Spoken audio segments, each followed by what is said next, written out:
warahmatullahi wabarakatuh.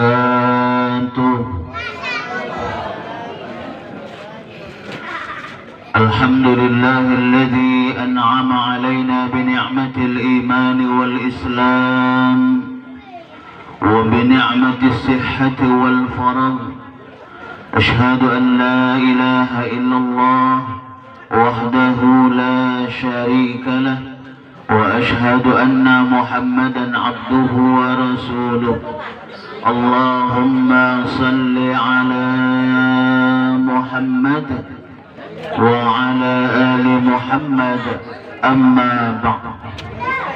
Yang kami hormati para sesepuh-sesepuh kami, para alim ulama, tokoh-tokoh masyarakat, Bapak Ibu, Ketua RT, Ketua RW, hadirin yang insya Allah kita semua sama-sama dirahmati Allah Subhanahu wa Ta'ala. Mari selalu kita bersyukur kepada Allah Subhanahu wa Ta'ala atas nikmat yang telah diberikan kepada kita, di mana dengan nikmat tersebut alhamdulillah kita bisa bersama-sama hadir berkumpul di tempat ini guna untuk kita bersama-sama mendoakan anak yang baru dikhitan yang bernama Fahri Al-Fatih Uganda bin Rahmat Uganda, yang alhamdulillah saat ini telah ada di hadapan kita. Semoga insya Allah dengan doa-doa kita, doa keluarga-keluarga yang soleh dan soleha, insya Allah anak ini akan dijadikan oleh Allah Subhanahu wa Ta'ala anak yang soleh, anak yang diberikan zakiyun fikri, diberikan kepintaran oleh Allah Subhanahu wa Ta'ala, dan juga anak-anak yang insya Allah bisa bermanfaat bagi masyarakat, agama dan bangsanya, insya Allah, amin ya rabbal alamin.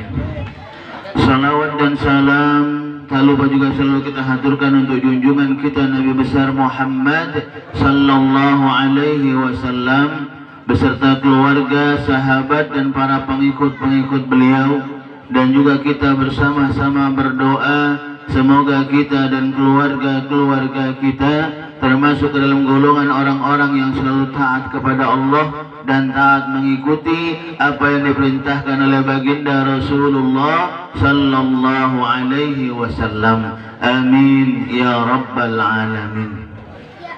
Bapak Ibu hadirin yang insyaallah sama-sama rahmati Allah Subhanahu wa Ta'ala, setiap orang tua tentunya akan merasa bangga dan bahagia tatkala kita bisa melaksanakan sunnah baginda Rasulullah sallallahu alaihi wasallam. Tatkala kita insya Allah telah diberikan keistiqomahan untuk selalu menjalankan perintah Allah Subhanahu wa Ta'ala. Ini tentunya suatu kebahagiaan bagi kita, dan ini juga doa kita. Doa kita selalu agar kita ini diberikan keistiqomahan untuk menjalankan perintah Allah, keistiqomahan juga untuk menjalankan apa yang dicontohkan oleh baginda Rasulullah sallallahu alaihi wasallam. Di antaranya alhamdulillah pada saat ini, pada pagi hari ini, Bapak Rahmat Uganda dan Ibu Sukamti bersyukur kepada Allah karena telah bisa menghitankan anaknya. Dua apa sih kok yang kita? Oh satu ya. Ini adiknya bukan abangnya. Ya alhamdulillah ya, telah menghitankan anaknya, karena Bu yang namanya khitan ini caknya bayi mudah, tapi kalau anaknya udah galak Bu ya. Maka oleh karena itu bersyukur ketika sudah seorang anak tadi ngomong sama kita wong tuanya, "Mak, Mbak, aku tolong aku galak sunat hari ini." Lajulah. Ya, lajulah. Jangan berpikir, nah ada kasih duit, nak mama nak kakek dulu masalah duit. Tidak, pokoknya laju kelah dulu. Kenapa? Karena ini merupakan sunnah baginda Rasulullah sallallahu alaihi wasallam. Dan khitan ini juga subhanallah amat besar manfaatnya. Manfaat bagi diri kita, manfaat bagi anak yang dikhitankan.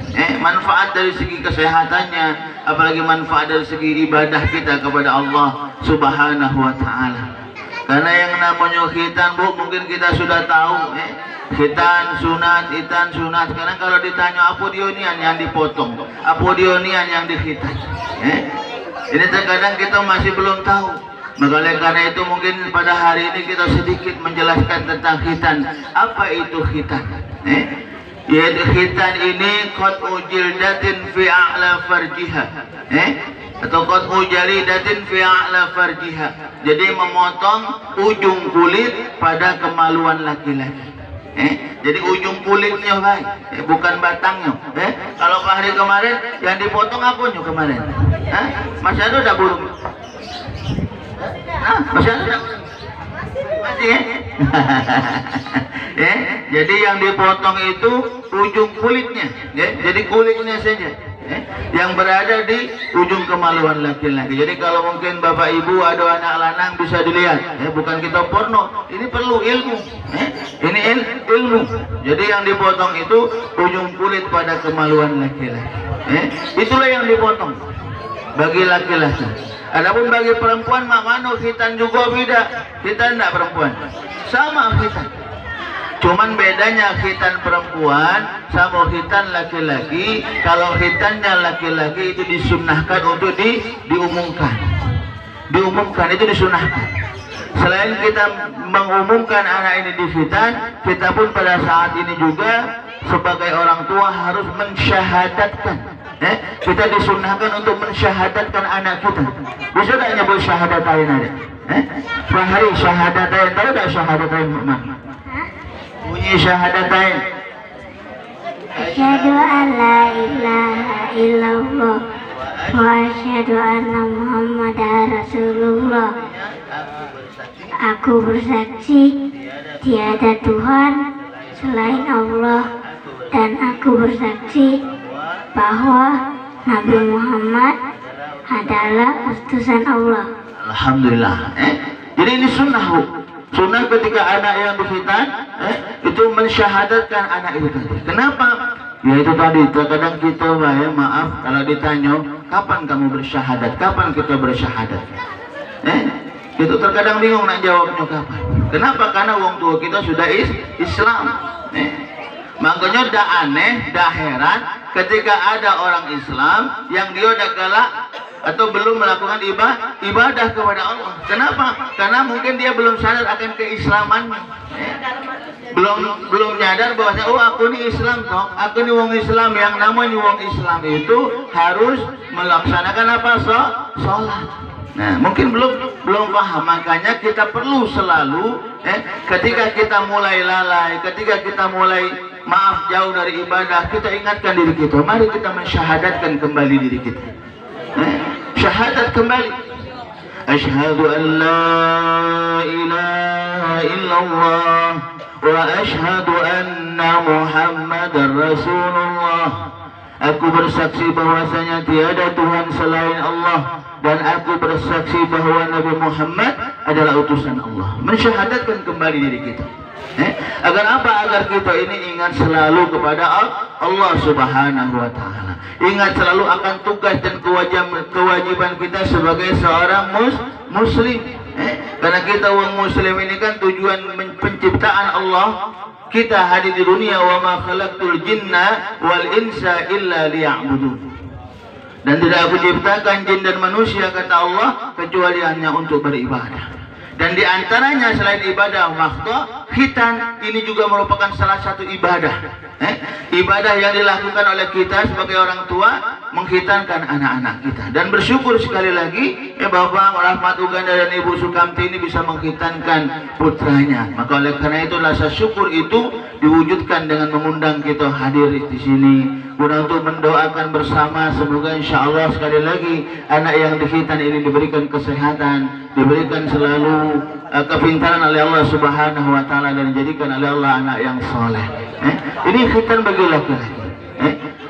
Bagi perempuan tadi kami katakan di awal, khitan enggak? Khitan sama, cuman beda. Beda. Ada bedanya sedikit. Tadi kami katakan di awal, kalau khitannya laki-laki disunahkan untuk disiarkan, tapi kalau khitannya wanita itu tidak disunahkan untuk diumumkan. Tidak disiarkan untuk diumumkan. Apa bedanya khitan laki-laki sama perempuan? Kalau laki-laki tadi di awal kami katakan memotong ujung kulit daripada kemaluan laki-laki. Yang wanita apa? Qad'u jalidatin fi a'la farjiha tashabbaha 'urfat diki baina madkhalil zakari. Jadi itu khitan bagi wanita. Apa Ustaz? Memotong ujung daging, daging yang sekedarnya saja. Jadi daging yang dipotong bukan kulit. Kalau lanang tadi kulitnya yang dipotong. Tapi kalau wanita itu daging. Yang mana tasyabbaha urfat diki, yang bentuknya menyerupai jengger ayam jantan. Masih belum paham, dijelaskan lagi oleh ulama baina madkhaliz zakar, di antara tempat masuknya zakar. Ini bukan porno, boy, ini ilmu. Jangan sampai kayak kita udah tahu ketika kita ada anak laki-laki, ada anak perempuan, tidak kita perhatikan tentang yang namanya khitan ini. Harus kita perhatikan benar-benar. Memang untuk khitan wanita itu urusannya bidan. Biasanya kalau khitan wanita itu dilakukan saat dia nindik telinga. Biasanya saat nindik telinga langsunglah minta khitankan anak itu tadi. Kalau wanita itu namanya bukan khitan tapi khifadah. Jadi khifadah itu khitan bagi wanita, namanya khifadah. Kalau laki-laki tadi kami katakan khitan, kalau wanita itu khifadah. Jadi biar kita